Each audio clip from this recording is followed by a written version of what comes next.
Criminal Minds is your dad who pays for therapy and your antidepressants, but still says things like, "You're too young to be this tired."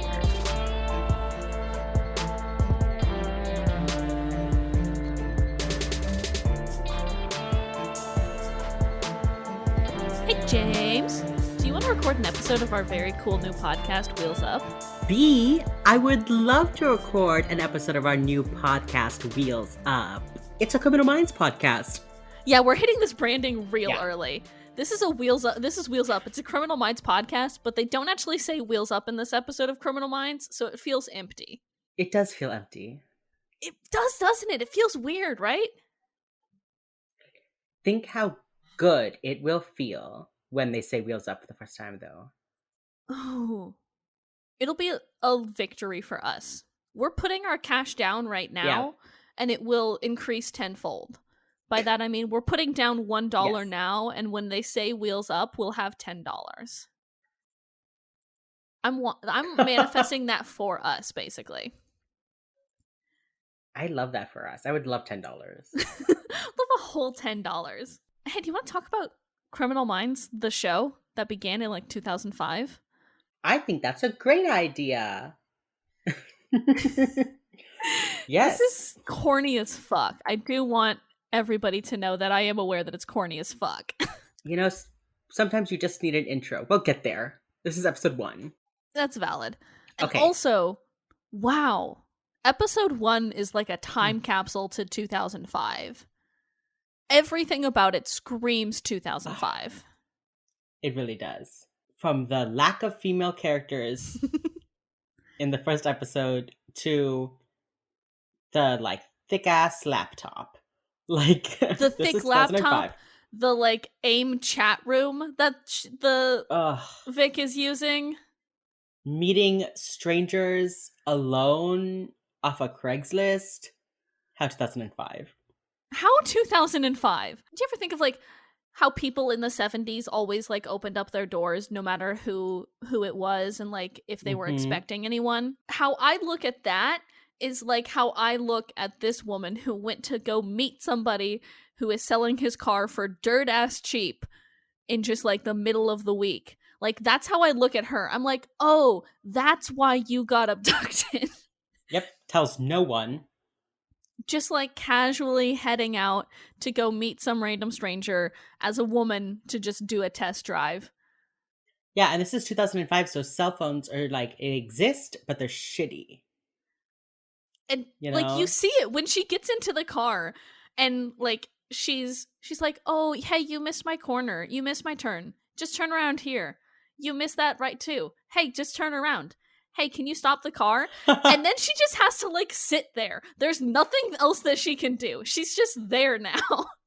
He pulls the lock off the door, which I didn't notice until the last time I watched it, when she sits down and he pulls the little knobby thing, which is why she reaches to unlock the door and there's no knobby, and she's like, well, I'm stuck, I guess. Here. Yeah. Now I'm stuck, I guess. She just has the most well, I'm here now expression. And I'm like, yeah, rip to you. What's her name? Heather. R.I.P. Heather. Okay, before we get there though, we should introduce some stuff about the show, right? We should introduce some stuff about the show Criminal Minds or our show Wheels Up, the podcast. Oh, either or. Okay, well, let's talk a little bit about what this is. This is Wheels Up. It's a Criminal Minds podcast in 2020 because it can't get worse, gang. Yep. We're here, so nowhere to go but up. We're going to be taking an in-depth look at every episode, talking about the cases, about the character development, about all of that. We'll just get it out of the way. Our little disclaimer: we love this show a whole lot. And we recognize that it's not a good show. It's a bad show. It's a bad show. But we're not just here to dunk on it. We truly love the show. We are going to be critical of it, though. We truly love this show, but I will also throw it in the trash at a moment's notice. Yep, we're gonna watch all 300 episodes and then throw it in the trash. And then just dunk it. It's trash day, baby. Welcome to Wednesdays. It's trash day now. Yep. It was created by Jeff Davis, who also wrote Teen Wolf, which I understand now. Criminal Minds. I've never seen Teen Wolf, but I feel like It's if I know the basis of it is it's like werewolves in high school. And then with yeah. the knowledge that it's made by the same dude who created Criminal Minds, I don't think I need to watch it. I think I can just like galaxy brain this shit out. I've been putting off Teen Wolf because I was like, I'm not particularly interested in it. It's like one of those shows that's like very um homoerotic for guys, Yes. like Uh-huh. guy gays, and the women keep dying. It's like one of those Yeah. shows, which, go for it, do your thing. But so is Criminal Minds. But also so So is is Criminal Criminal Minds.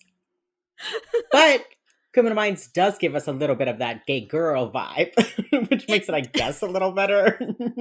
Yeah, it makes it a little more palatable for me, a big fucking lesbian. Yeah.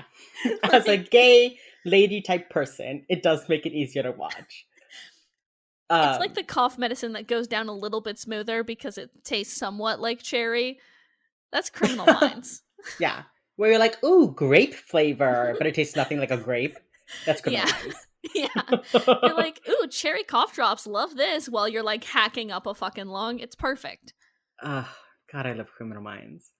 So what we like about Criminal Minds is the way it takes its characters seriously. It really fleshes them out. It makes us care about them and want to know that they're okay and want to keep watching and see what happens to them.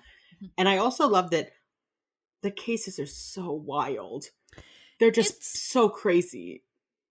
This show fleshes out very competent people. And then it throws a curveball at you like Spencer Reid doesn't know how to use a microwave. Like Criminal Minds throws like that shit at you. And then they're like, hey, this guy has 3 PhDs, does not know how to use a microwave. Also, this killer makes people have rabies. It's a rabies episode. That's it. It's a rapist episode. And that's just like, it fleshes out very competent characters, and then it's like, but they're still fucking stupid. They're still so stupid. Emily Prentice has been living on her own for decades. Can't cook to save her fucking life. Like, Yeah. okay. Like, literally, like, are you good? And none of the BAU is good. None They're of them. just sad. Yeah.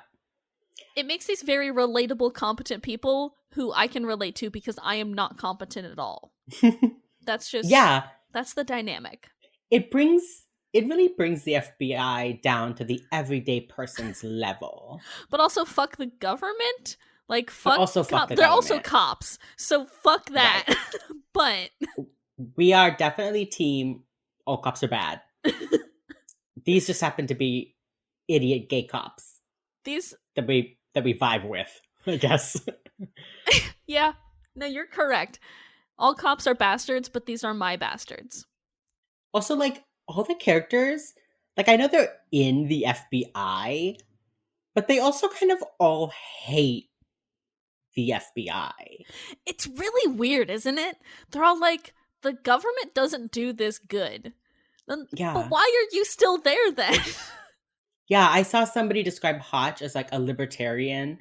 He's like in the government because he knows how bad the government is. So he's like, I need to be here to do at least some good. That's how all of them feel. Yeah. They're like, oh, we can help people and use government resources? Yeah, I guess we should join so that there's like Literally. some good people doing some good. But it's like none of them are particularly like, they all hate every team of local cop. They all hate the cops. They hate like hate the their entire higher ups. FBI, like the director, the fucking like the hierarchy of FBI bureaucracy. They hate Yeah. that shit. And then they're just like, can I just go and catch serial killers some more? And the directors are like, sure, I guess. Like, Listen, what? I'm just here to use your jets Yeah. I just don't have the resources on my own, so I have joined the FBI. But I'm not one of you. That's what Criminal Minds feels like. I It think that's why feels it's like so palatable. desperately trying to be like the edgy goth kid, but you're Yeah. in a school full of preps. I'm sorry. You're kind of still a prep. Criminal Minds is the My Immortal of the crime show world. I hate that you're right. I But like I hate that am. you're right. Yeah. Okay, so our main characters are Jason Gideon, played by Mandy Patinkin, who was Inigo Montoya in Princess Bride and is now Saul Berenson in Homeland. Love I that for him. think I love that for him. I think he's probably the most famous person in the cast. Actor. Yeah, I think you'd definitely be correct about that. Especially because Yeah. of Princess Bride. He is the only genuinely Right. famous person who is on this show. Yeah. Um in the show, he is also very famous. He's like the profiler that everyone knows. And when the show starts, he's teaching at the FBI Academy because 6 months ago he was involved in a bombing in Boston where he lost 6 agents. And we don't exactly know the details. I think in this episode, that's all we learn, and Mm-hmm. that the bomber's name is Adrian Bale. Mm-hmm. And so this is his first case back, and everyone's kind of trying to see how he's doing. Yeah. Hmm. Yeah, that's definitely it. We also have very, very special agent, very floppy haired boy, Aaron Hotchner, who is your My floppy unit haired chief. boy. He's such a boy in this episode. I cannot describe it other than he's just a floppy Uh, haired boy in this episode. he's smiley. His jacket is too big. His He's like jacket goes down all the nervous, way over man. his fingers. Yeah. He's like building a crib with his wife because they're Ugh. expecting a baby. He's in this. Yeah. This is a baby era for Aaron Hotchner. He's in his Yeah. baby era. Yeah. He's played by Thomas Gibson, who was Greg in Dharma and Greg. I think that's the thing he's most known for outside of this. We also have Derek Morgan, played by Shamar Moore, who was Malcolm Winters in The Young and the Reckless and Daniel Harrison in SWAT. He's the like hot, muscular, bad boy player of the team. But he's actually like a genuinely good guy. Yeah, he's just like a chill dude, but he's also hot. And so he has Yeah. that curse now. He's cursed. Yeah. He's like the flirt, and he's like got serious childhood trauma, but no, he doesn't want to talk about it. This episode is very bland, I think, for a lot of the characters. Yeah. Yeah. Especially We also have Penelope Spencer does, Reed. yeah. Oh, wow. Okay, yeah, we I can know. go Penelope. Okay. Penelope Garcia does the biggest 180 of any Yeah. character in this series from where she starts to where she ends. Because Ugh. honey needed something better for her. She's played by Kristen. How do you say your last name? Kristen Vangsness? It's Kirsten Vangsness. Kirsten Vangsness. I don't know anything else that's on her, Me neither. like, on her list. I don't know anything. What I do know is that this episode, Penelope Garcia is in there for 5 minutes, and she is formerly a hacker, and she is now a, like, analyst for the FBI. She wears a sweater vest in this episode. It's possibly the most unfortunate thing in this episode. Possibly, yes. Just, oh, I feel so bad for her. And one episode later, she's got her Lizzie McGuire crimps. She's got her colorful dresses, her toys. It's just like this episode, they didn't quite know what to do with her, but they knew they needed a tech analyst. They knew they needed somebody who wasn't there that they could call, and that's Yeah. what they needed. That's just Yeah. it. That's why she's in it for 2 minutes. They're like, yes, this character does exist. Okay, bye. Now talk about your boy. Can I talk about my boy Spencer Reed? Talk about your boy Spencer Reed. Who's played by Matthew Gray Grubler, who the only thing that you have listed here for him is that he's the voice of Simon in the Alvin and the Chipmunks movies, That's which like the biggest feels thing he's like done. a very Matthew Gray Grubler thing. Uh, Yeah. he's the resident genius who has like 3 PhDs and is 24 years old and can read 2,000 words a minute or some shit. He is bonkers. Yeah. He's also the most annoying character on this show. I do love him deeply, but he is the most annoying character on this show.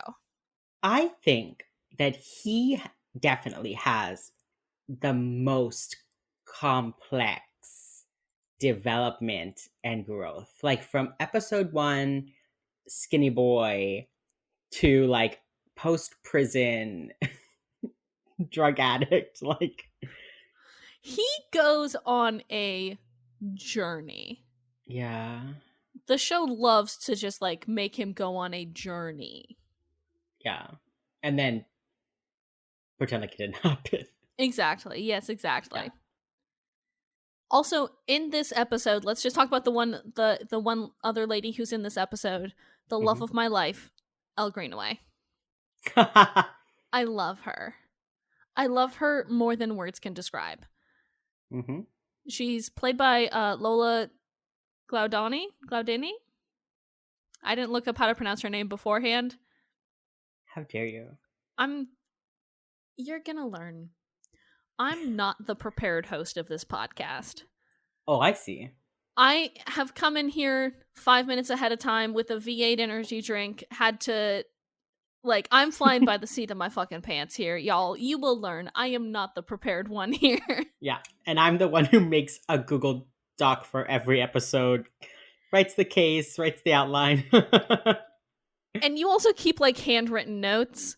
Yeah. I am lucky that I wrote notes. I love this podcast very dearly. I am not prepared at all for anything ever. That's cool. That's good. But can we talk about Elle Greenway? We can Because talk about Al Greenway, I guess. she hates men with a passion, and I Oh love my that for god. her. She hates men. I have a quote to talk about in a later episode that I wrote down. Okay, here's the thing. I don't like Al Greenway, but like I understand her and I sympathize with her. Um she is kind of like mean, but she's like tough and she like does care, but also like hates men and like the rest of the team is men, so she's like never gonna bond with them, but she likes them. But she I think does. She bonds with Spencer quite a bit. yeah, and Morgan a little bit. I think the fact that she has the background in sex crimes probably like informs a lot of that mistrust towards men for her. Which is valid. Because I mean, I don't trust yeah. a single man. So, like, me Yeah. too, Queen. Join the I club, trust honey. I trust Aaron Hotchner. I would trust him to help me fill out paperwork. Nothing else. Okay, He okay. could help file my taxes. That's it. That's That's it. true. That's true. Okay, so we know that JJ is there. She's not in this episode, so we'll talk about her next episode. Mm-hmm. The episode that we're talking about this week is season 1, episode 1, Extreme Aggressor, directed by Richard Shepard and written by Jeff Davis. This is one of those episodes that is very clearly written by a man. You know when women do things that women wouldn't do? Yeah. That episode was written by a man. This one, definitely written by a man. Also, like, I think the whole moody storyline of like listening to Metallica to go to sleep and like playing an Yeah. obscure Japanese board game by yourself, like that's all stuff that men think is like. It's not even an obscure game. It's a very popular game, but they That's treat fair. it like it's something none of them have ever seen before, and only Spencer knows what it is. Like, Yeah. it's a popular Yeah. board game. It's in my closet right now. I bought it from Walmart, and yet only Spencer Reed knows it. Yeah. Oh my god, of course. But it very much feels like a man was like, who is this like badass serial killer guy gonna be? And it's like fast cars and Metallica and Yeah. angst, you know. Yeah. You're correct. You're Mhm. 1000% correct. Yeah. So a woman, Heather, goes to test drive a new car that's like this kind of car that she's obsessed with. So, like a Model Z or whatever. Yeah, like some sort of old sports car. Yeah. It looks cool. Um, I don't know shit about cars, but it looks cool. it looks like one of those cars that like only short people can sit in, though. You know, like low to the ground, legs too long, like I am short people, and I will take that car. yeah, do it. My wife is 6'1". If I never have to like hop up in the like cab of a truck again, I will be happy. Let me take this car, please. I'm 5 feet tall. I will That sit is. low to the fucking ground. Are you 5 feet tall? 5 feet and 3/4 of an inch. The 3/4 of an inch is very important. Oh, don't worry. I'm 5'5" and a half. I tell everyone I'm 5'6". Trust me, I know.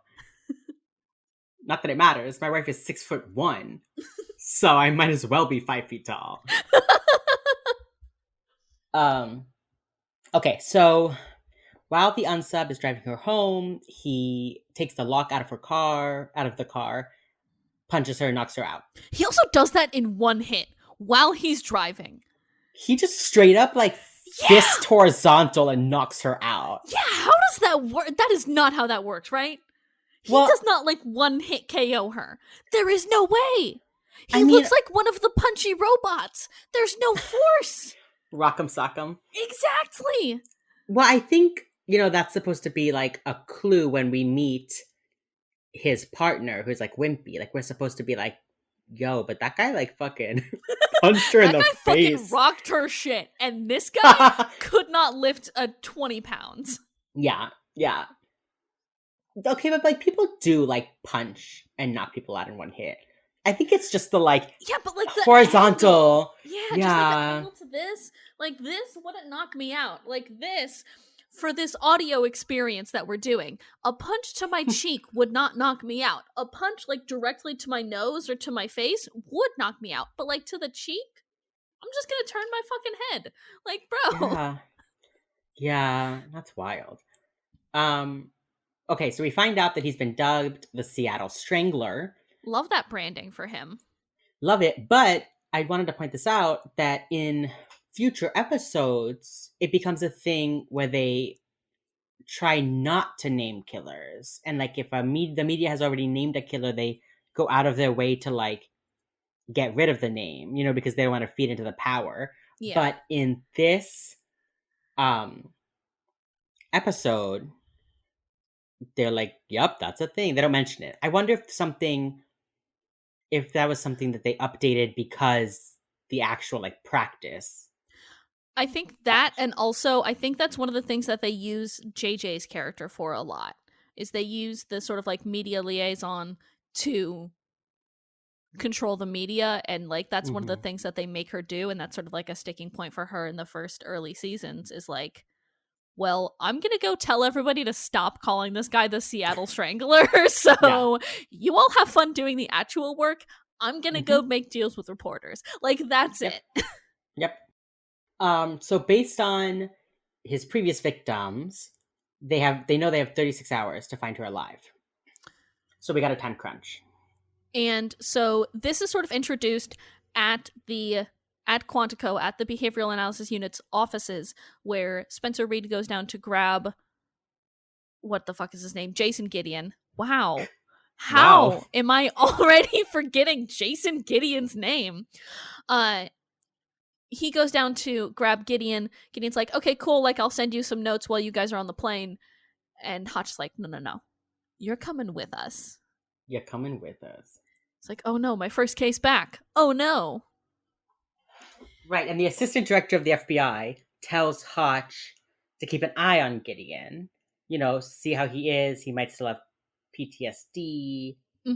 See, like, if he's fit for field work, I think is sort of the language that she uses there. And so that is sort of the secret task that Hotch has this episode, is trying to find out if Gideon is ready for field work, and also trying to keep that fact from him, so it's a surprise. Bum, bum, bum. They have a suspect super quickly. Yeah. They do some... Okay, before even all that. Okay, they do some bullshit involving profiling and, like, cars. This is another way that you can tell a man wrote this episode, is they focus a lot on what kind of car... the killer drives. Specifically, yes, because the case focuses on like Model Z cars or whatever, but also because they estimate that this killer drives a Jeep Grand Cherokee. And they come up with it out of thin air. Pull it out of their asses fully. Like it starts with a logical train of thought. We need a big car to transport bodies. Yes. Great. And it's probably going to be like a sports utility vehicle because, he's not leaving them in the city, he's leaving them in these abandoned areas. So it's got to be something good at off road. Great. Cool. It's a Jeep Cherokee. Duh. It's a Jeep. Specifically, it's a great Jeep Cherokee. What? Hey, Yeah. what? How many serial killers drive Jeep Cherokees? Is there a stat on this? I don't know. I I know want to find that out. one in 7.4 drivers in Seattle owns an SUV. Spencer Reed tells us that. I wrote that down. I googled the phrase, how many serial killers drive? What do you think Google autocorrected for the end of that sentence? What kind of car do you think Google thinks the most people ask Google if serial killers drive? How many serial killers drive what type of car? I I feel like it's gonna be something like a Toyota Corolla. Either that or like a Ferrari, Oh, wow. Two very different sides of the spectrum. Yeah. James, I'm sorry to report that you're wrong because the first Google autocorrect search it has for me is how many serial killers drive VW bugs? Huh.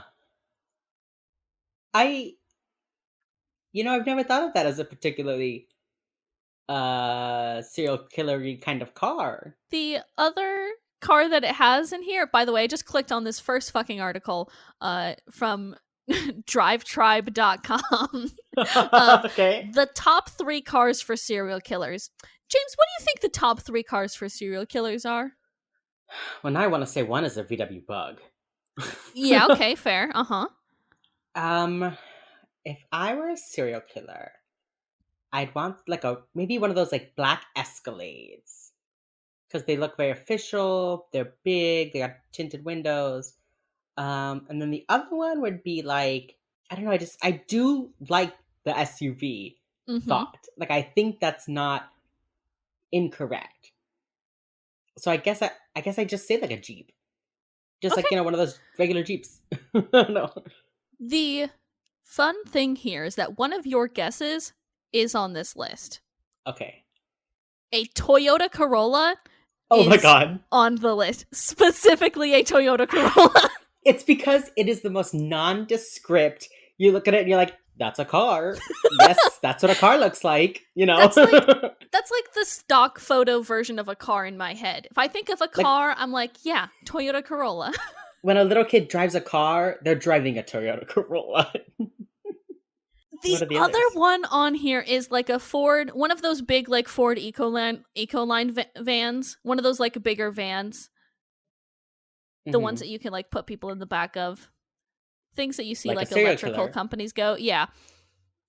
The other one is a the other one's just like a Ford truck for, all the in the middle of nowhere dumping that you do of bodies is just like a Ford Hmm. truck So none of them or are a Jeep Jeep Cherokees. Cherokee. So what the fuck, Criminal Minds? Hey, Criminal Minds, what the fuck? Yeah. Hey, Criminal Minds, stop. Hey, Criminal Minds, don't profile my Jeep Cherokee, please. I just want an efficient, sporty car. Yeah. And they also um have a profile, I feel, very quickly. So what's interesting about these early episodes is that later on it feels much more like an ensemble show where like certain characters are more in the center of Mm-hmm. certain episodes. Yeah. They it's more of an ensemble. Yeah. This is very much Gideon and his team. The early seasons are very Gideon focused. Yeah. And this episode is a lot of him staring at a whiteboard while Morgan and Reed and Hotch talk about the profile. And then out of nowhere, Gideon turns around and goes, we've got the profile. And And it's then like, are you leaves. going to inform anybody else? No, Yeah. he's just got it. And Morgan's like, seriously? Seriously, dude? Morgan's very unhappy with him this whole episode. As he should be. Yeah. As he should, as Morgan deserves. Yeah. So we also learn in this episode that Hotch came from the Seattle office to the BAU. So he Mhm. has like some fun, like casual, like fun moments with the Seattle office. Like he's like, "Hey, I worked here for 2 years. You better fucking remember my name." Okay, Hotch, I love that. Okay, sure, dude. Uh the other thing that I've noticed about this episode, and I think it speaks to your point about like this is the Gideon show for now, is when they go to deliver the profile, it's just Gideon. Nobody Yeah. else says a word. It's just Gideon of like, this guy you wouldn't recognize him on the street.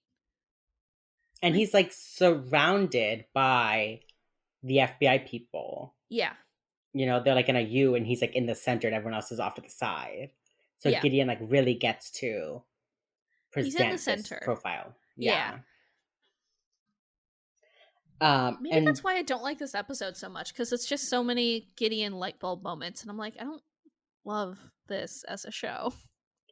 yeah, it's interesting because I do like Gideon as a character. I mean, it comes and goes, but I think that when they try to make it about him, the show falls a little bit flat because it is that team dynamic Mm-hmm. that makes it so interesting, right? We care about the characters' relationships, we care about how they support each other and how they help each other. And when it's just like Gideon being so clearly not part of a team, you know, Yeah. I don't care. Like later, he starts kind of bonding with Reed, and I like Mm-hmm. him a lot more. But when it's just like him doing his thing and like who gives a fuck who else is there, he's very unlikable. Mm-hmm. The other thing is you can kind of see that dynamic already is because later in the episode there's a moment where Gideon says like some quote and then Reed is like, oh, it's a quote by this guy to kind of like translate for the rest of the team to like Right. translate what the fuck Gideon's saying. And then Morgan says some pop culture quote of Yoda where he misquotes Yoda.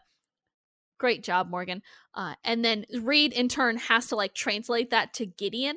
So it really sets up that dynamic of like, these are your two geniuses. Everybody else can just try their best. Participation rate is Yeah. all around. These are your two geniuses, though. And I think that's why I don't like Gideon, because he's a much less likable genius than Reed is. Even Reed That's has true. his moments for me where I'm like, but I think Reed, because Reed, I don't think is particularly likable in this episode either, but he becomes more open with the team. And once he starts feeling like their friend, Reed becomes, he's still the genius character, but now he's like a person who happens to be a genius. mhm. Whereas Gideon, I feel like Gideon's entire personality is being a profiler. His entire personality is that he's smarter than you are. Yeah. And And I also he has hate people PTSD, like kind that. of. Yeah, Yeah. exactly. Yeah. Okay. So they find this guy, Richard, who was in jail for petty theft, and they think that he's the guy. So they set up a sting. But they don't tell us that they set up a sting, which I think is a fun thing they do. We are just as surprised as Richard here because we Yeah. just see literally apropos of nothing. It just cuts to this lady walking up to a house. And that's it. You know what? I just had a thought. Mm-hmm. In later episodes, I feel like they treat the audience as part of the BAU team.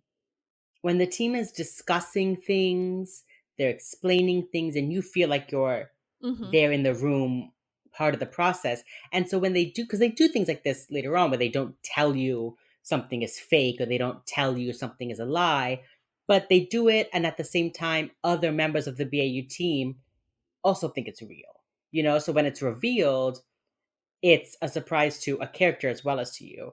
This is just like, we're going to confuse our audience.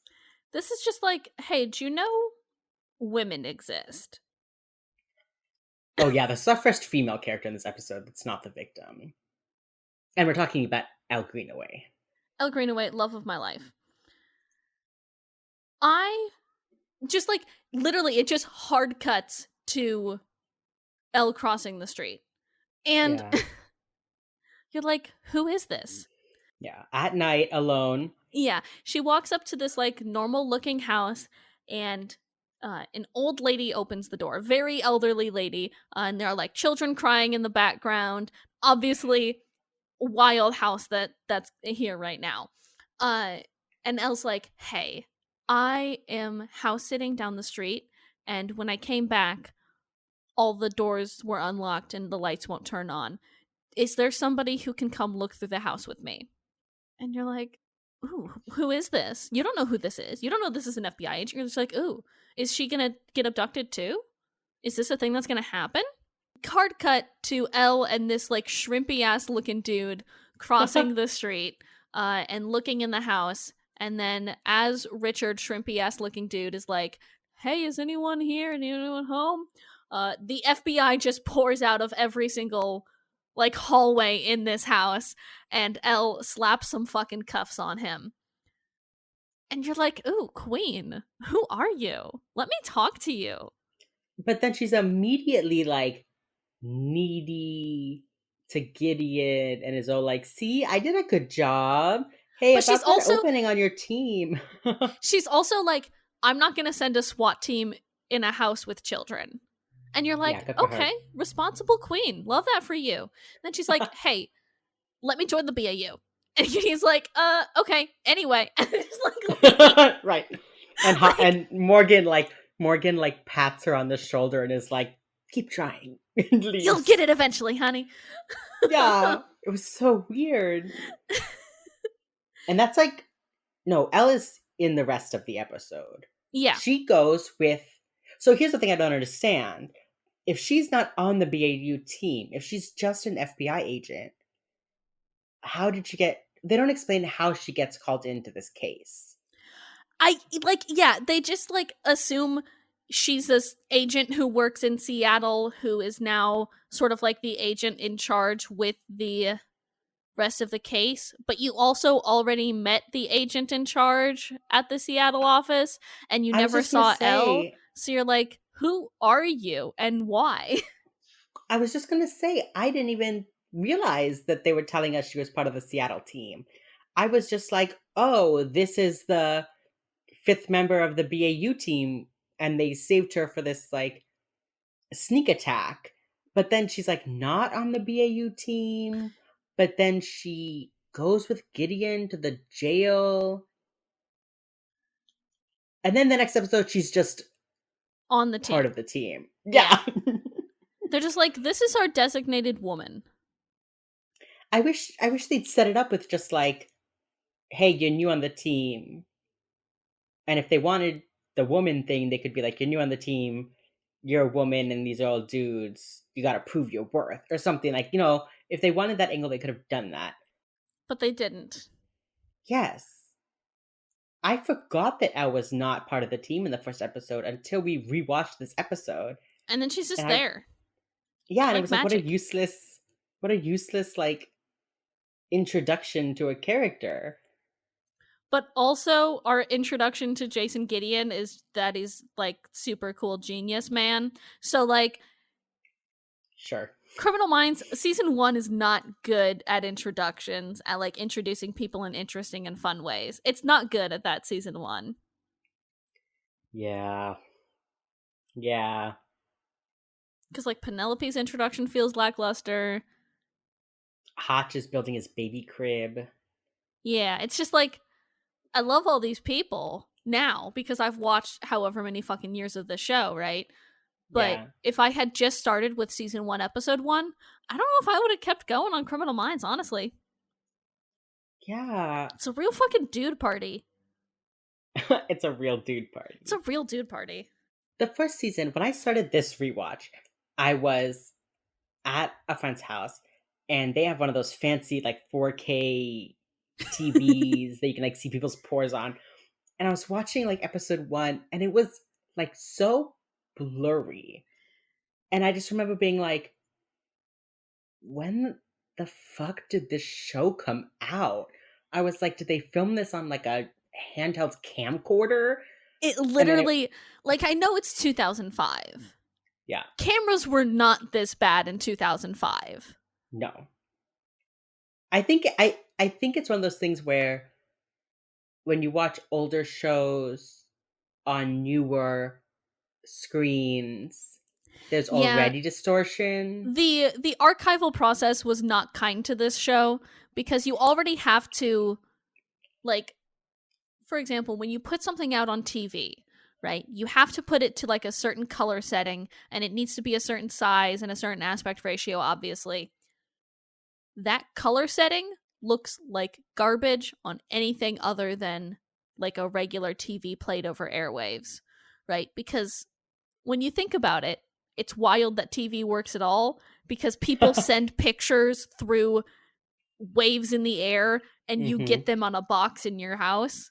Like, it's wild that that works Yeah, at all, yeah, but it also works because we've kind of really like pared it down to a science of like, okay, well, it shows reds very well.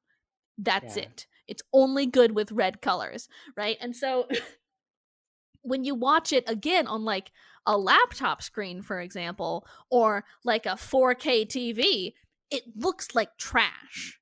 Yeah. Like these old shows, and I say old, 2005, right? Does not look that good because they didn't archive it to look good later. They were like, the only way people are going to watch these is on TV. It's fine. Destroy the rest of the footage. And then 2010 comes around and they're like, fuck, laptops exist, huh? They were like, no one's gonna want to watch season one again. Forget it. Yeah, and then we come along like with 4K TVs and good internet speeds and it's like, oh shit, huh? Yeah, I'm like, doing screen caps and making gifs and stuff, and I will like, I have to edit it so much because it's just like gray and flat, Mhm. and it made it hard to watch this episode. I think it was so dark. And they kind of played it up because they're in Seattle, and it's Oh yeah, rainy and whatever, dark the whole time. Cool. They fix it, but you will notice that like seasons 1, 2, 3 still don't look great. yeah, Two looks markedly better than season 1, but it doesn't until you get to like season 4 that you're like, oh, this is like a TV show. yeah. When I got to season four, I didn't notice it getting better, but then I Mhm. like started an episode and was like, hey, this looks really good, You can and I see think it's people's just skin tones. You're like, ooh, what is that? yeah, I think I like stopped noticing how bad it looked, Mm-hmm. and then I was just like, oh hey, wait a minute, and I went back and watched episode one and was like, oh god, it's like Yeah. a cloud over the screen. Yeah. It literally Ugh, looks like somebody just put like a black piece of paper over the screen and the light that's yeah, shining through is reaching you, but just barely. It's wild. yeah. Okay, do you want to talk about the read effect? Let's talk about the Spencer Reed effect, which is self described by Hotch and Reed. Hotch and Reed go to interview the Heather's brother, and in the house with them is Heather's dog. This dog hates Spencer Reed's fucking guts. Just despises Spencer Reed. And Hotch just kind of like plays it off with like a smile and like, oh, it's the Reed effect. It happens with children too. And I love that. They immediately forget about it. Yeah. Every animal on the show does hate Spencer Reed. That is a very true fact that Hotchner said. Every child on this show is Spencer Reed's best friend. Every Yes. single one. They're like, oh my god, I love you. You look just like me. You look like a tall, sickly version of me. And so children love him. I feel like none of the cast is like bad with children. Because they're nice people. Yeah, they're good, kind people. They're good, kind people who realize that sometimes kids are just fucking kids. And they're stupid. That's fine. Kids are dumb as hell. You gotta be nice to them. Exactly. They don't know anything. Yeah. Kids know statistically nothing. Never mentioned again. Read Effect never comes back. It never comes back, and I'm sad about that. Because Yeah. it's such a fun little... It's such like a fun little character building where with 3 words, read effect, dogs and kids hate read, you've built a whole character. You've built up in my mind somebody who is unlikable to animals and unlikable to children. I know that person. I know a person who is unlikable to both animals and children. I know Spencer Reed now. Except I don't, because they just toss it in the fucking trash. Season 1, episode 1 says Spencer Reed gives off bad vibes. And they're right, because season 1 He Spencer does. Reed does give off bad vibes. Oh, he does. I'm sorry to this man, but he gives off some rancid vibes. They kidnap Richard. Pretty clear that he's not the guy because he's so fucking scrawny. Clearly a submissive personality. And so we mentioned that Elle and Gideon go to the jail and they talk to a guard there. And they see that on the guard's keys is the letter Z, which is the key to the car that the woman was obsessed with. Mm-hmm. And later, once they meet Richard, they put it together that this guy, Timothy, the guard, is the guy doing The the crime. kidnapping. He's Yeah. doing the crime. Yeah. And so they're trying to get him. Gideon and Elle are racing after him. Back at the house, at Richard's house, Reed and Morgan are going through his room. Mm-hmm. And we get our first example of Morgan role playing. I love Derek Morgan and his role playing. Okay, I'm the unsub. I'm an insomniac. I can't sleep. Let me lay down his bed. What do I do to fall asleep now? Yeah. And he just like feels around blindly. It's like, aha, a CD player, a Walkman. With like an actual like pair of headphones. Yeah. Like this guy has to like put them over his head and sleep with actual headphones on. Terrifying. And so he's like, fuck, okay, so it's got to be like a CD. There's some CD that is important to him that he listens to more than anything else. Cool. Yeah. Great. Cool. Also, this is the first time they don't put gloves on before touching everything in his house. I mean, they use his computer, no gloves. None of that. Wild. And I know it's not like sexy, you know, on a TV show to like put gloves on, but put fucking gloves on your FBI agents. Like, what the fuck? What the fuck? What else are you fucking doing? What the fuck? They really do get better at it. And, you know, by season 5, they're like, if they're not wearing gloves, they're like using pens to touch things. Like, they get much better about it. Yeah. But in this episode, they're like, oh, the main piece of evidence? Grabbing hands. I will put my greasy fingers on it. Yeah. I'm just gonna rub my fingers all over this motherfucker. So I just had the thought. So Reed, because he's a genius, has to go through all the guy's CDs. And they do a montage of him like sitting on the bed looking at CDs. And in the background, like people are moving like super fast to like show you that now we're in like Spencer's head. He's thinking. It takes him a long time to be like, hey, only one case is empty. This must be the CD. And I didn't think of that until right now. But he's like doing his mind palace thing. And his conclusion is, this case is empty. And yeah, I mean, that takes you a while, yeah. But it's not exactly like incriminating evidence. I don't know, it just feels like, well, let's talk about the fact that his password... This guy doesn't put his CDs back in the case. Okay, me too, bitch. You ain't special. Yeah, like he put his CD, the CD is in the computer. Because that's why it's not in the headphones. It's not in his CD player because it's in the computer. Like, that doesn't mean anything. Like, no. I only own one CD, and it is the deluxe version of Kesha's Rainbow album. And it is the only CD that I have. And it is in my car because that is the only CD player I have. So, like, What does that say about me as a serial killer and as a person that Kesha's Rainbow album is in my car and not in its case? What does that say about Also, me? like, when I watch a movie, I don't always put it back in its case. Sometimes I leave it in the DVD player until I go to watch the next movie, and then And I then I'll take it take out it and put out. it away and put the next like, does that mean that if someone was trying to kill me, they'd be like, "This movie is still in the DVD player." Like, maybe I haven't watched it in a year, I just never took it out. Ocean's 11 is in the DVD player. That must mean they're planning a fucking heist. Like, no, Right. I just like Ocean's 11. Like, what the fuck, dude? Right. And also, I read a piece of trivia. So Spencer figuring this out. We know the guy loves Metallica. Mm-hmm. It was in his CD. So then Morgan is like, okay, I'm an insomniac who likes Metallica and I listen to it to go to sleep. What's my favorite song? And Reed says, Enter Sandman. I read a piece of trivia that was like, Enter Sandman's not on that album. Also, I think the song is just called Sandman, isn't it? Or Is is it it? actually called Enter Or is Sandman? he telling him to enter the word Sandman? 1 second. Metallica, Sandman. What's up? Oh, the full song is actually called Enter Sandman. Okay.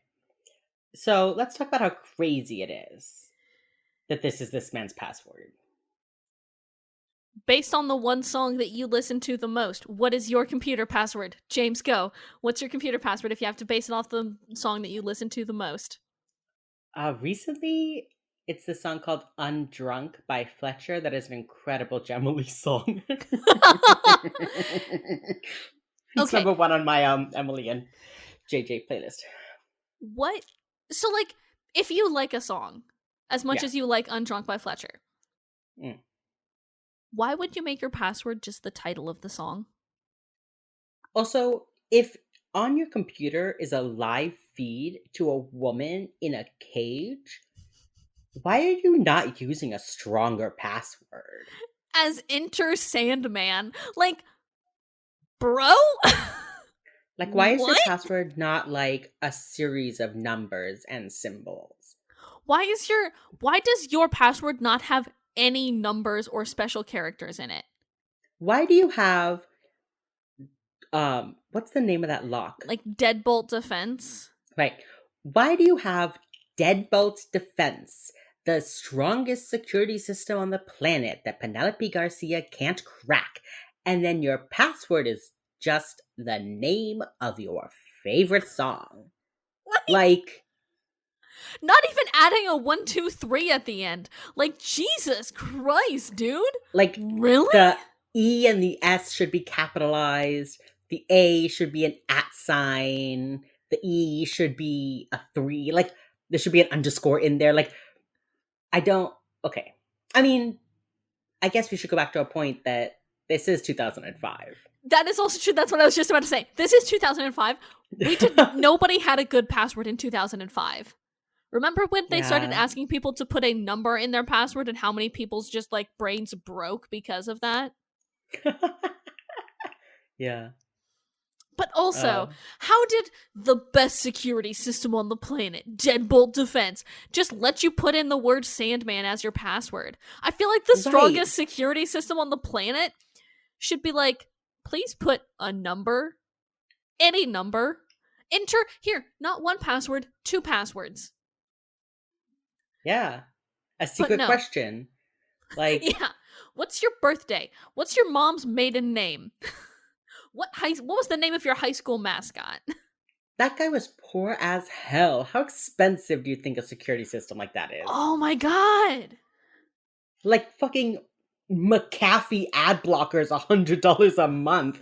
Like, you know this deadbolt security system is gonna be like $500 to buy, and this dude is like so poor he's living with his like old Grandma. grandmother and his like sister and nephew. Like, yeah. He probably put it on his serial killer credit card.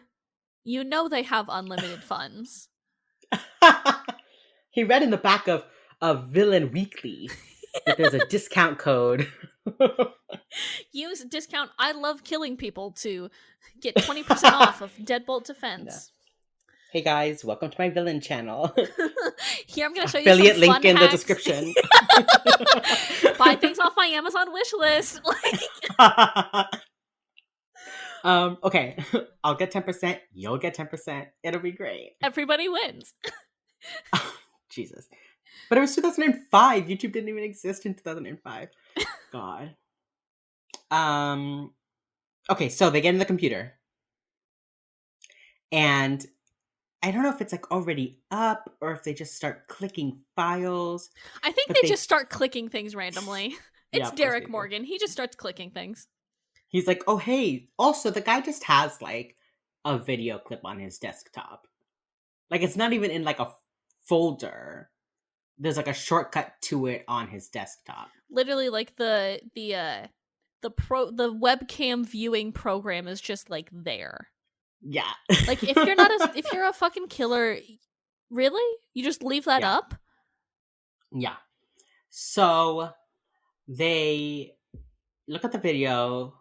Derek and Reed are watching the video, and Reed notices that the light is swinging back and forth. And he says, well, the earth doesn't tilt, but the water does. So So it she's in must a be, boat. yeah, it must be like a boathouse or something. So the other part of the team, Gideon and Elle, have been chasing down the Model Z car. Mm-hmm. And they stop the guy, they pull him out, and it's somebody else. And the person says, some guy at the parking garage gave me $100 to like drive his car home for him. Yeah. And we get the wonderful Gideon screaming, what is the make? What's the make? He says it exactly like Brad Pitt in Seven. What's in the box? He just What's like in the yells. box? Yeah, he's just What's like the make? yelling at this dude, like, what's the make of your car? It's like, it's a I fucking know. Dodge truck. Jesus Christ. The dude's just like on the ground crying. Like, what did I Like, do? give him a fucking second. Damn, dude. Ugh. They have no time. They gotta save this girl. Gotta save Heather. So they realize the boat's in Allied shipyard. And This whole time, by the way, Hotchner is interrogating Richard, who is just bullying Aaron Hotchner. he's being so mean to Aaron Hotchner. He's such a little piece of shit. Oh, I love him though. Everybody Aaron Hotchner interviews bullies Aaron Hotchner. Yeah. It is a thing about him. I don't know what about his whole face and serious demeanor says bully me, but he has like a kick me sign on the back of his suit perpetually. It's like in the early seasons, he looks too happy and like young, so they bully him because he's happy and young. But then he looks so broken and sad that they bully him for being broken and sad. It's truly my favorite thing of this, like, take no shit FBI agent gets bullied by local 22-year-old. Like, bro. Wouldn't you bitch, like to me know, too, the weatherman? Yeah. One other thing I want to mention before we go into like the final sort of part of this episode. While they are at the house, Spencer finds this game of Go that Richard is apparently playing with himself. He's playing against himself, which is not a good way to play the game Go. But Reed is like, well, this is a very popular game that nobody else on the team has ever heard of. There's profiles for like every player. You know, some people count points, some are aggressors, some are defenders, you know. And somebody asks like, oh, well, what's Richard? And by looking at the still board, not even like looking at like the state of the game or anything, just by looking at the board, he looks up very dramatically and says, extreme aggressor. And they say the name of the episode in the episode, and so that's 10 points in my book. I love it when they say the name of the episode in the episode. Mm-hmm. They don't always do it, but when they do, I love it. It's corny. That's corny and good. But also, I don't think that you can just look at a board game and necessarily know how they've gotten to this point. You absolutely cannot. Like, I think, like in chess, right? There's multiple ways to get to your pawn being on e6. You can't just look at it and be like, oh, well, obviously he's an extreme aggressor. Like you can't just look at the state of the game at one snapshot and be like, perfect, done. Isn't isn't Go also, don't you like flip the Yes. tiles over? Mm-hmm. Yes. So like there are even more options than chess. Yes. Yeah. There is no reason for Spencer to have known extreme aggressor. Like, Yeah. shut up, Spencer. Shut up. You little What a fucking punk baby. ass kid. I'm gonna bully you. Shut up, Spencer.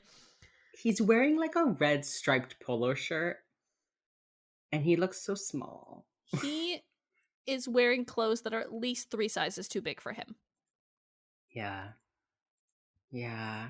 He wears brown corduroys for a very long time Yeah, in the show. he does. Uh Poor Spencer. So talk to me Okay, yeah. about the dramatic end of this case. Ooh, yeah. So Gideon and Elle get to the Allied shipyard. Mm-hmm. And we see, so Heather breaks out of the cage on her own. You love to see that. I love that for her. Yeah, I love that for her. He basically, like, when she pretends to be, I guess, asleep, and he opens the cage to get her, and she, like, surprise attacks him and knocks him over and gets out. And she makes it all the way out of the boat onto the dock before he can grab her. Yeah, I love that for her. I love that we get Yeah, to and see her do that. yeah, and Criminal Minds is very good about that. It I is. think Criminal Minds does a great job in showing victims saving themselves or trying to save themselves. Mm-hmm. Um, it doesn't feel passive, and I think that's something that I really like about this show compared to like a Law and Order or a CSI or an NCIS, because we get to see them save the victims. You know, like it is about solving a crime, but it's not about, but the crime hasn't already happened. Yeah. You're not like, oh, I'm so, I mean, I guess some crime has happened. I mean, crimes have occurred. That is the basis of this show. Crimes have Yeah. occurred. But at the end, you get to save someone. And when they don't save someone, it's like a capital T thing. And they have to like deal with having failed Mm-hmm. or succeeded, but too late. Mm-hmm. You know, and I think Criminal Minds does a really good job of, on the BAU side, showing human people Mm-hmm. getting kind of worn down by there always being another victim. But on the flip side, it shows the victims like being people who are rising up in the face of wild circumstance. Yeah. And I really like that.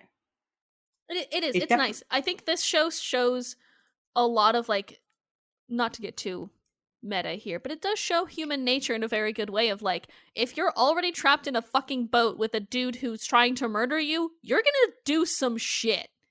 You're gonna do some shit to get out of there. And you will do yeah. anything you can. Yeah. And I think that at its core is why Criminal Minds, you know, at least for me, like resonates with me so hard, is because it's about the people, not necessarily like the crime. Yeah. A lot of other crime shows are like, you know, picking apart how someone did a crime, or like how can we get the evidence, or how can I be the best cop or whatever. Whereas this show very much feels like people trying to help people, Yeah. you You're know, and the correct. FBI is like the context of it. Yeah. Elle and Gideon get to the docks.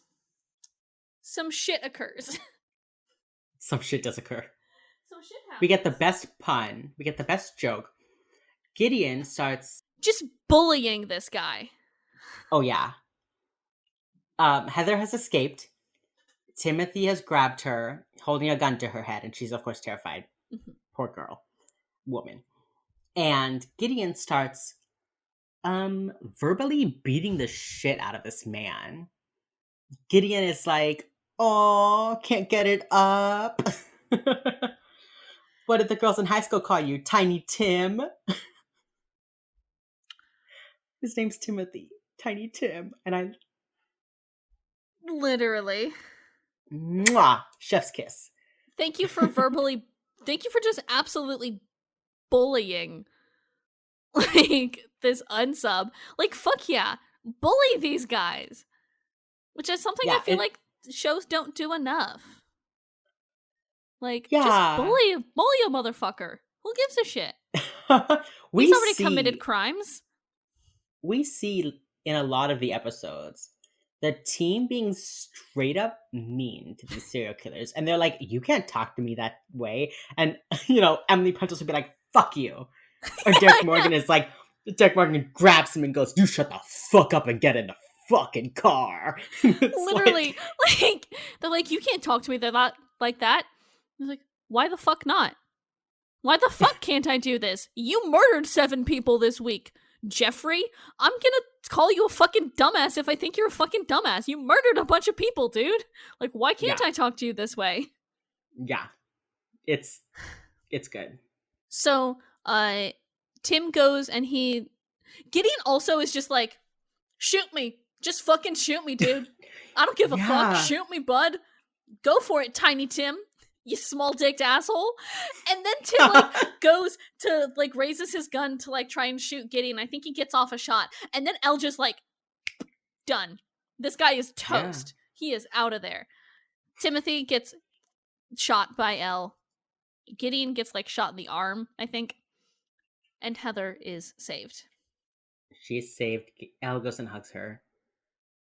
Um, and that's that on the case. On the That's the flight case. back, Mm-hmm. yes, on the flight back, Hotch is like, "Hey, Gideon, how's it going?" How are you And doing? In a very see-through attempt to be like, "Are you okay?" and Gideon is like, "Yeah, dude, I'm fine. What are you gonna write in your report? The report you're writing on me? Yeah. What are you How gonna about What are you gonna that? say? Can we talk about that? Can I proofread that before you send it up? Like, Hey, remember how the assistant director of the FBI told you to keep a fucking eye on me? What are you gonna say? Huh, what you gonna do snitch?" about that? You want to snitch on yourself? Yeah, and then Hotch is just like, "I don't know. You're cool, I guess. It's fine." You're fine, I guess, because you're the main character of this show and it's very obvious. Like, What if that first episode, like, they got back on the plane and Hotch is like, "Hey, Gideon, listen, you did a really great job, but I think you need more time." And then Gideon's just gone. It's like that's not just about him it. at all. Literally. They got Mandy Patinkin for one episode to get everybody Just the watching. pilot. And then he's gone. And the show's not about him at Gone. all. Honestly, Oh, the show would be better for it. I like Gideon.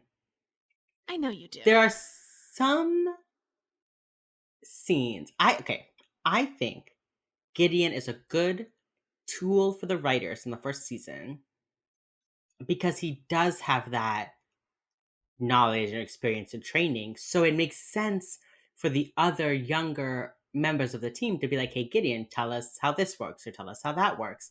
Because later on it becomes like I never feel like it's overly exposition-y, Mm-hmm. but Gideon's a good tool for that exposition, and I can understand how a writing team would want that in the first season. Yeah, that is fair. Because later on they do stuff like, well, we all know sexual sadism is blank to kind of like catch Right. everybody up and make sure they're all on the same page. But they they aren't able to Yeah. do that in the first season because we would all be like, wait, what the fuck? Yeah. But yeah, no, I mean, I suppose you're right. Gideon is a good tool. He is a tool. Yeah. In like the not nice way of it. Yeah, there we go. Yeah. He is a tool. He's a fucking tool. I go back and forth on Gideon. The super shitty way he treats Love of My Everybody. Life Emily Prentice makes me upset. He But treats also everybody everybody. like garbage except for Spencer sometimes. And even Yeah. that's only sometimes. Yeah. Look what he does to Spencer, and Spencer's his favorite. Yeah, exactly. Like, damn, fuck Yeah. off, bud. So, but that's not the end of the episode.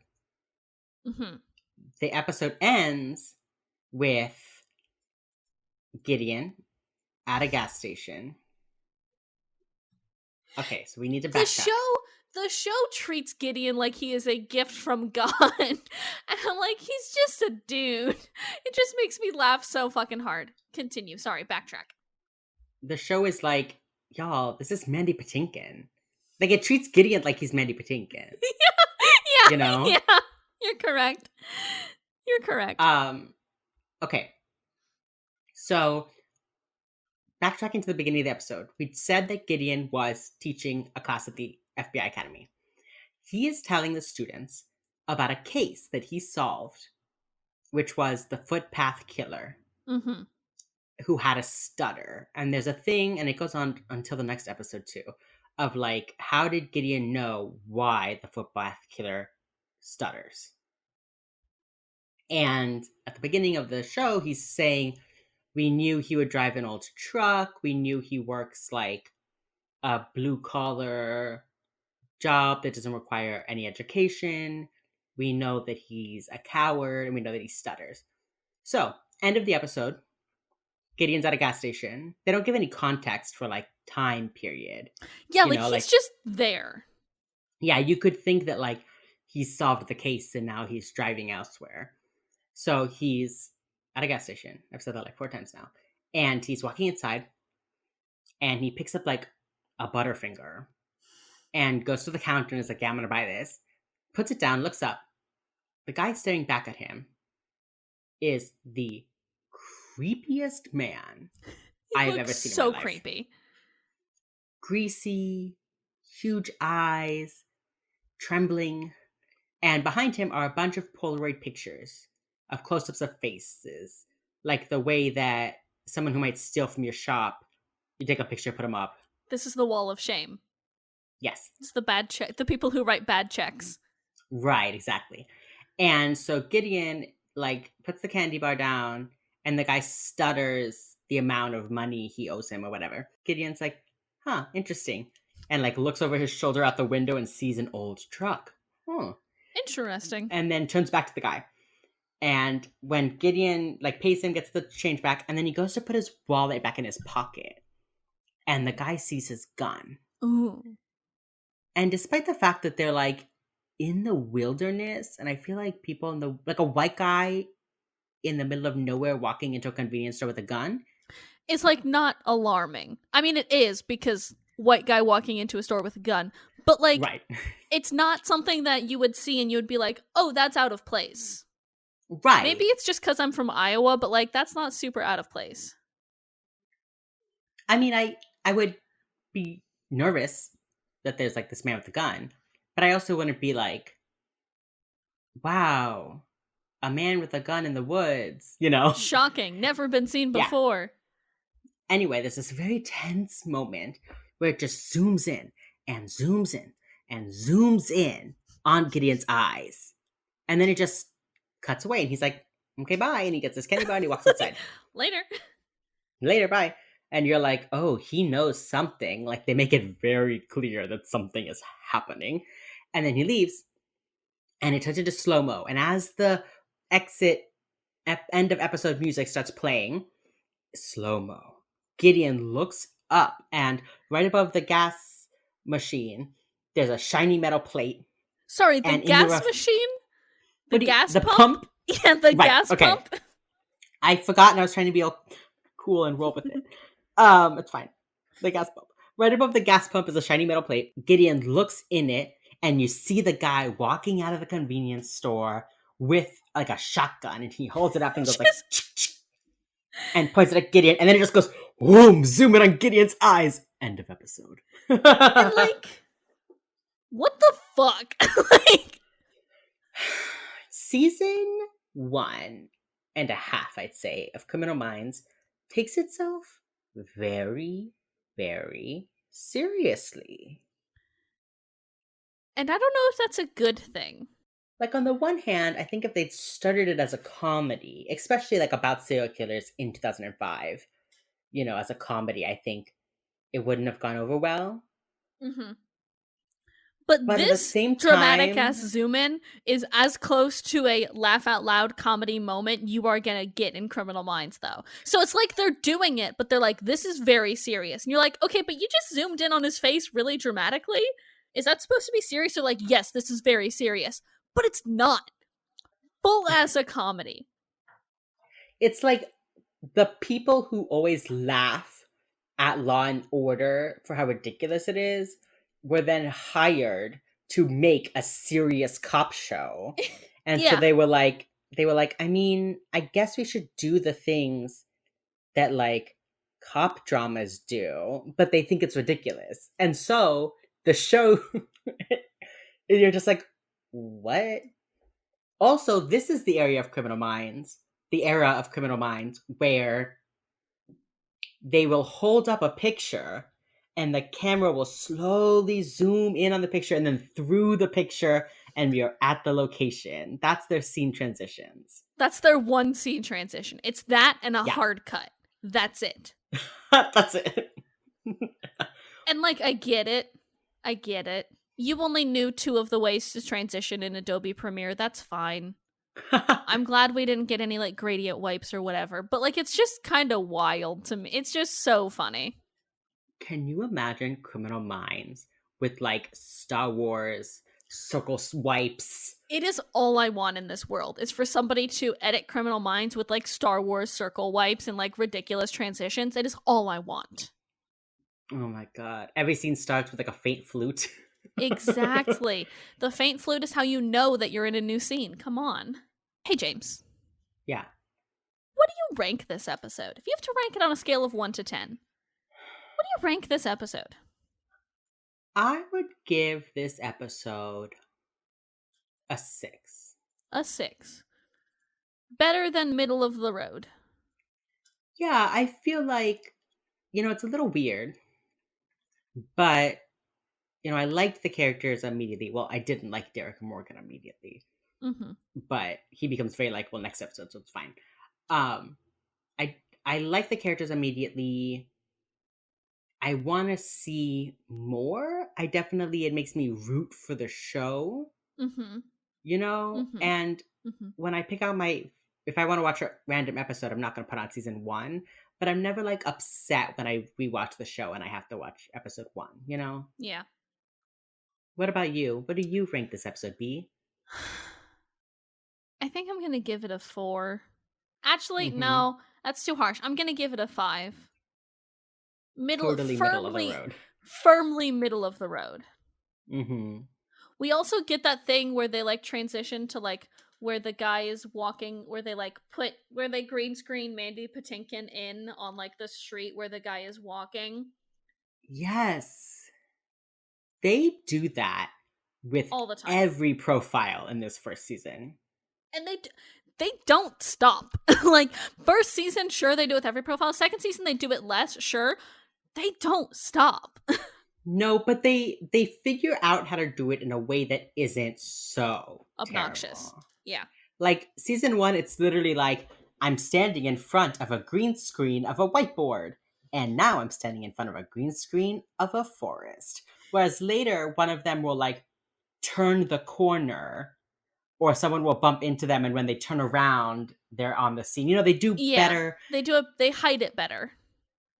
Yeah, it feels like a scene transition as opposed to like a PowerPoint. Yeah. This is Yeah. me in front of a whiteboard. This is me in Yeah. front of a murderer. Like, Yeah. Yeah, and I feel like because we still get montages of like thinking with floating images and stuff like that. We get that doesn't stop. mhm. I'm in the middle of season 5 right now, and we still get floating picture montages and Yeah, it's bad. all that kind of stuff. Yeah, they've started in season 5. They start doing the zoom in through a photo again, and I was like, Uh-huh. oh, is this back? Is this Okay, coming back now? This is a fun but thing to bring it back. It's like I know, bringing back but low-rise jeans. They're just trying to bring it back into fashion. I hate that low rise jeans are coming back into fashion. I was so happy when we got high waisted jeans. No more muffin tops, none of that. And now, yeah, okay, fine, I guess. Sorry, Anyway, I'm just a I just wear skinny jeans all the time because I'm a former scene kid. So I'm reformed, but I still just wear skinny jeans. Yeah, I am what we call a summer goth, meaning that I'm a goth kid who grew up in Miami, and so I had very few goth clothing options. I think that Criminal Minds like embraces this kooky montage, kooky transition things, and like a makes it a thing and like has fun with it. Mm-hmm. In the beginning, though, in season one, they're playing it straight. You know, in season one, they're straight up like, look at how cool this is. Look at all this cool technology. Yeah. You know, and I think later they're like, hey, remember when we used to like zoom in through photos? We're doing that again. You know, it feels like that. Season one is the first two episodes of a podcast when they haven't figured out all the segments yet. That's like what Us. season one It's is. us right now. Yeah, we are Criminal Minds. Wow. Maybe the Criminal Minds was the journey along the way. Maybe the minds were the criminals we met along the way. Maybe our Okay. mind is the criminal that we've met along the way. Because do you like this case or not? The case itself, the Seattle Strangler case. Yeah. Do you like it? I would give the case like a 4. Okay. I just think there's too many coincidences in The how they solved he it. drives a Jeep Cherokee. Yeah. What's the make? What is the make? Yeah. No, you're exactly right. There's way too many Yeah. coincidences, and they just there's coincidences that Spencer pulls out of his ass, which this show does quite Hmm. a lot. And then there's like, oh, we saw the keychain on the guard's keys of the Model Z car. That's like a good one. Yeah. Extreme aggressor from Go, it's not a good coincidence. Ugh. I do like this case, although now that we're talking about it, I'm like kind of just like, maybe it's not that great. So I'm gonna give it a 5. Hmm. So I'm just middle of the road, middle of the road. Hmm. Hmm. Let's see. Did we miss I was gonna say, anything? any other last points you want to make here? Oh, this is the first time we hear them explain the word unsub. They do. I mean, they better because they use it a million times per episode, every episode. Yeah, I think like every episode of season one they explain the word unsub, and then after that they do it like once in the beginning, once in the middle, once at the end of a season. Yeah, they just like You have to know? get a little quota in every once in a while. Yeah. Oh, I do want to point something out that I think is interesting. The fact that everyone they meet knows what profiling is. They really. It's a very wonderful little coinky dink, isn't it? It's just like every person they meet is someone will be like, "Oh, I'm a profiler," and they'll be like, "FBI Behavioral Analysis Unit? That's you?" Like if someone said that to me, I'd be like, "Are you a social media manager?" You know? And then it's like everyone knows what a profiler is, but then when someone has like read one of Gideon's essays or one of Rossi's books or like went to a read lecture, everyone's like, whoa, you're really intense. But like everyone knows what y'all do. Like, just because one cop read a little extra doesn't make them like a fan of you, you know? I just, we didn't talk about Derek Morgan very much. He didn't do a whole lot. No, but He I think they, was just a complimentary to Reed and then to Gideon. he was just the actor they put on the screen to say, see, we have diversity. We got a Yeah. black guy on our team. And then they added L and it's like, hey, look, we have a woman. A Yeah. woman. I do think they set up Morgan's trust issues well though. They really do, because he does not trust Gideon further than he can throw him. Not at And all. he doesn't for like half of the first season. Which is fair. Yeah. I think it's good because I Derek is definitely the skeptic character. At As he least when it should be. comes to people. Yeah. So I do think it does a good job of setting that up.